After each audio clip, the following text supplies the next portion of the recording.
Bismillahirrahmanirrahim. Alhamdulillahirabbil alamin. Wassalatu wassalamu ala asyrafil anbiya'i wal mursalin Muhammadin wa ala alihi wa sahbihi ajma'in. Amma ba'd. Insyaallah kita melanjutkan pembacaan kitab Mujmal Usul Ahli Sunnati wal Jamaah fil Aqidah. Ya, kitab tentang kaidah-kaidah dan juga prinsip-prinsip menurut Ahlu Sunnah wal Jamaah dalam memahami akidah. Ya, kitab ini disusun oleh Syekh Nasir bin Abdul Karim Al-Aql hafizahullah taala. Dan kita akan melanjutkan kaidah-kaidah tentang manhajit talaqqi, ya, kaidah-kaidah dan usul dalam metodologi pengambilan akidah dan juga pendalilan, ya. Jadi akidah itu diambil dari mana dan cara memahami sumber tersebut, ya. Sumber akidah tersebut. Kita baca kaidah yang ke-9. Qala al-muallif hafizahullahu taala tasi'an fil ummati muhaddatsuna mulhamun. Pada umat itu ada orang-orang yang muhaddatsuna mulhamun. Orang-orang diberikan ilham, ya. Orang-orang diberikan petunjuk oleh Allah Subhanahu wa taala, diberikan kebenaran, tidak melewati wahyu, ya, atau tidak juga lewat, ya, ilmu yang normal seperti biasa, tetapi ada kekhususan yaitu ilham. Nah, di umat ini ada orang-orang atau sebagian orang itu mereka mendapatkan ilham, ya, untuk mendapatkan kebenaran. Warru'ya as-salihatu haqqun, dan mimpi yang baik adalah hak. Wa hiya juz'un minan nubuwati, dan mimpi tersebut, mimpi yang baik tersebut adalah bagian dari kenabian, ya. Dan Nabi SAW pernah mengatakan bahwa mimpi yang baik itu adalah benar, dan dia juz'un min sittah wa arba'ina juz'an minan nubuwah. Ya, mimpi itu adalah satu bagian dari 46 bagian dari kenabian, ya. Jadi mimpi yang baik, yang benar itu adalah salah satu, ya, bagian dari kenabian, ya. Dan Nabi SAW kalau kita baca sejarah beliau, bahwa dari 23 tahun itu 6 bulan itu wahyu turun kepada Nabi SAW itu lewat, ya, mimpi, ya, mimpi yang hak, mimpi yang salehah, yang shadiqah. Wal firasatu shadiqatu haqqun, dan firasat yang benar juga adalah hak, ya. Ini semuanya memang ada dalam umat ini. Orang yang mendapatkan ilham, ada orang yang memiliki mimpi di mana mimpinya itu menjadi kebenaran, mimpi yang baik, itu adalah ada. Dan firasat juga, ya, yang benar itu ada, ya. Tentu firasat dari orang soleh, orang yang akidahnya lurus, ya, berpegang teguh kepada Al-Quran dan Sunnah, memiliki firasat, ya. Wahadihi karomat wa mubasyirat, dan ini semua adalah kemuliaan dan mubasyirat, ya, kabar gembira. Jadi ini semua adalah karomah, ya. Tapi dengan syarat, bisyarat muwafaqatiha lisyarat, ya, dengan syarat bersesuainya semua itu dengan syariat, ya, tidak bertentangan dengan syariat, tidak bertolak belakang, berlawanan dengan at-tauhid, ya, dengan Islam, dengan syariat, ya. Seperti seseorang misalnya bermimpi dia diperintahkan untuk membaca Al-Quran dan menghafalnya, nah, itu adalah mimpi yang baik, ya. Dan dikatakan misalnya bahwa kalau kamu membaca Al-Quran, menghafal Al-Quran, kamu akan menjadi orang yang mulia. Itu adalah mimpi yang baik, ya. Atau orang berfirasat misalnya, ya, ada anak kecil kemudian dia berfirasat, ini anak kecil ini kalau besar akan menjadi ulama atau menjadi pembesar, ya, dilihat dari, ya, beberapa sisinya misalnya yang dia pahami, ya, firasat.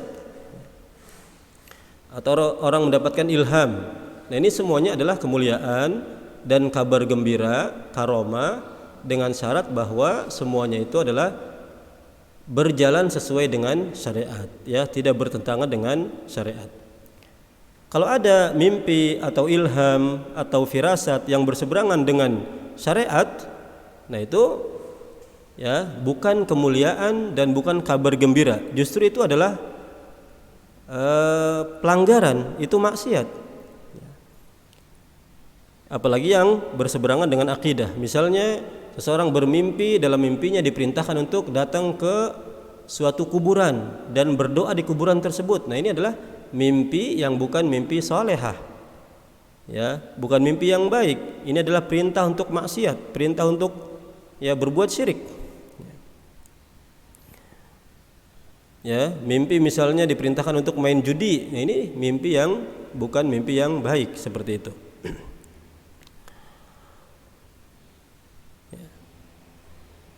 Kemudian walaysat masdaron lil aqidati wala lit tasyri'.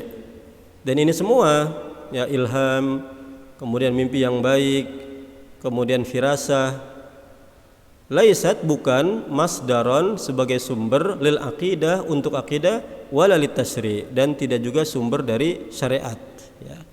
Mewajibkan sesuatu atau ya melarang sesuatu, ya. Memerintahkan sesuatu atau ya mengharamkan sesuatu. Tidak. Kita sudah membaca kaidah sebelumnya bahwa sumber akidah itu adalah Al-Quran, Sunnah, dan Ijma. Ya. Kalau dalam masalah fikih itu ditambah dengan ya qiyas, dan juga sebagian ulama fikih ya memberikan perangkat yang lain ya, yang dibahas dalam ilmu fikih dan usulnya. Nah, dalam masalah akidah tidak ada sumber kecuali Al-Quran, ya, hadis, dan juga ijma para ulama.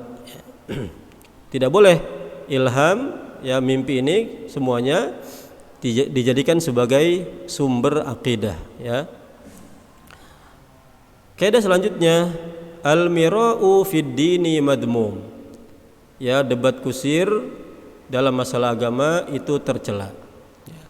Debat yang ingin menang sendiri, debat yang ingin mengalahkan lawan bicaranya, ya, debat yang kemudian hanya ingin memperlihatkan bahwa orang itu adalah berilmu misalnya. Ini madmum, ya, tidak boleh, tercela.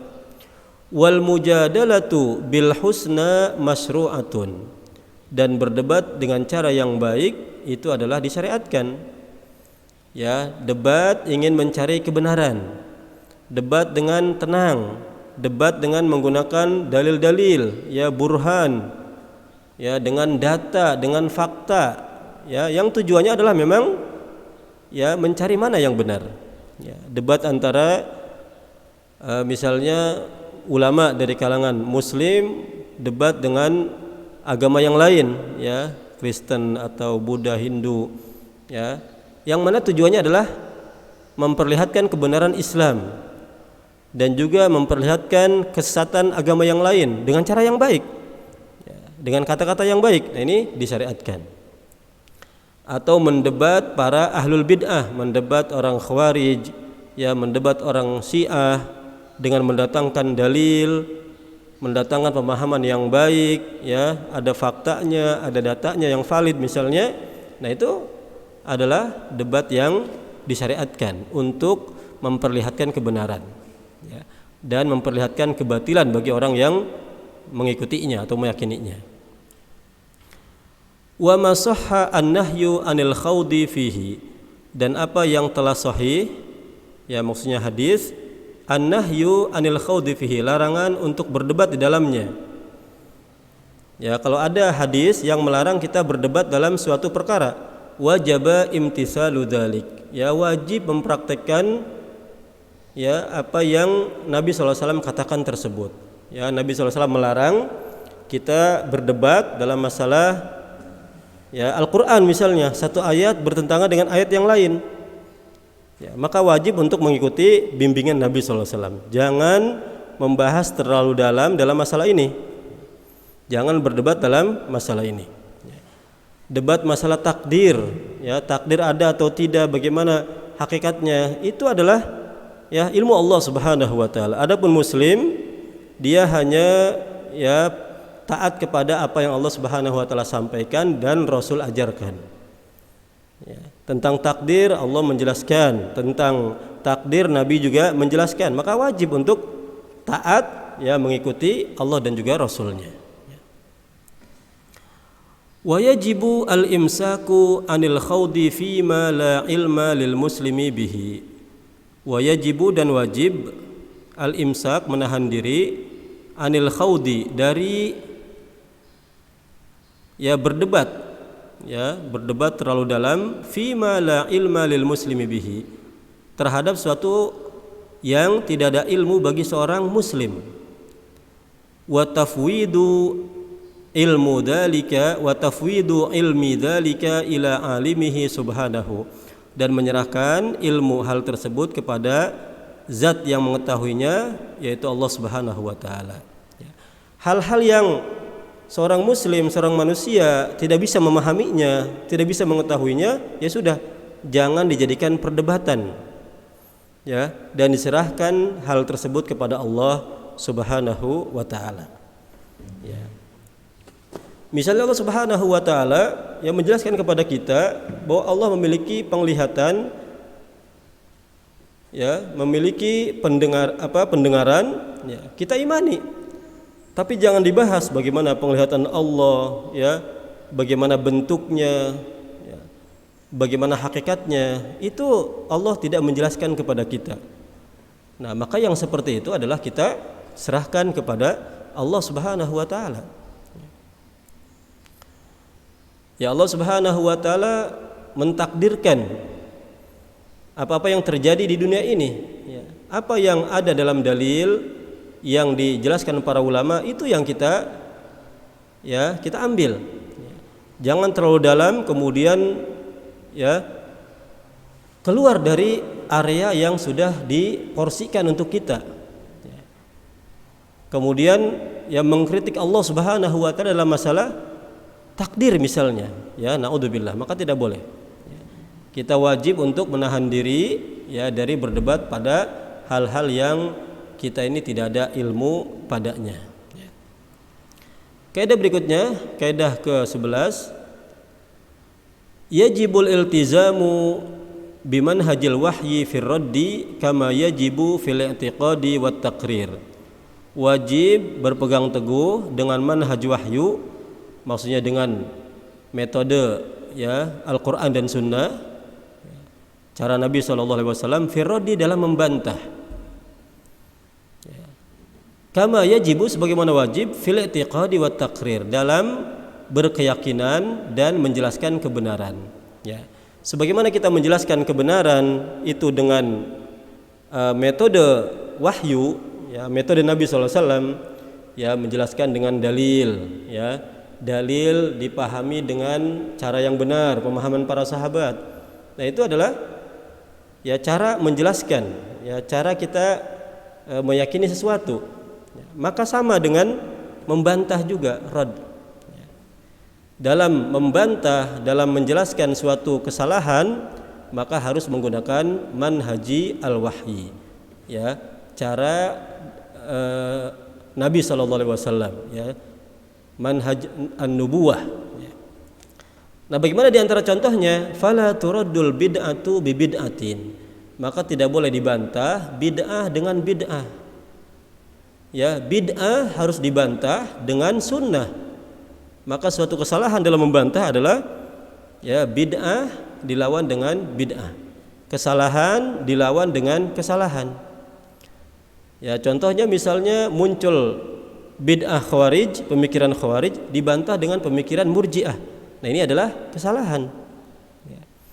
Muncul pemahaman qadariyah, orang mengatakan tidak ada takdir, ya, kemudian dilawan oleh sebagian orang dengan akidah jabriyah, bahwa semua yang ada di dunia ini adalah takdir Allah, sampai manusia tidak ada pilihan, tidak ada ikhtiar. Nah, ini juga kesalahan. Muncul Syiah, orang-orang yang mengklaim cinta keluarga Nabi, kemudian dilawan dengan Nasibiyah, orang-orang yang benci dan memerangi keluarga Nabi. Ya, ini, ya, bid'ah dilawan dengan bid'ah, sihir dilawan dengan sihir, ya, maksiat dilawan dengan maksiat, ya, tidak boleh. Wala yuqabalu tafritu bil ghulu, dan tidak boleh dilawan meremehkan agama bil ghulu dengan berlebih-lebihan. Ya. Tidak boleh, ya. Jadi manhaj wahyu, metode membantah itu adalah dengan manhaj wahyu. Ya, yang dia itu wasatiyah, pertengahan, yang dia itu adalah menjelaskan kebenaran, yang mana dia itu adalah tujuannya al-haq. Ya.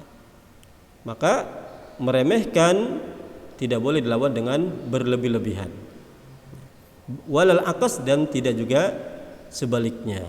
Ya, misalnya muncul akidah Murji'ah, ya tidak boleh dilawan dengan Khawarij.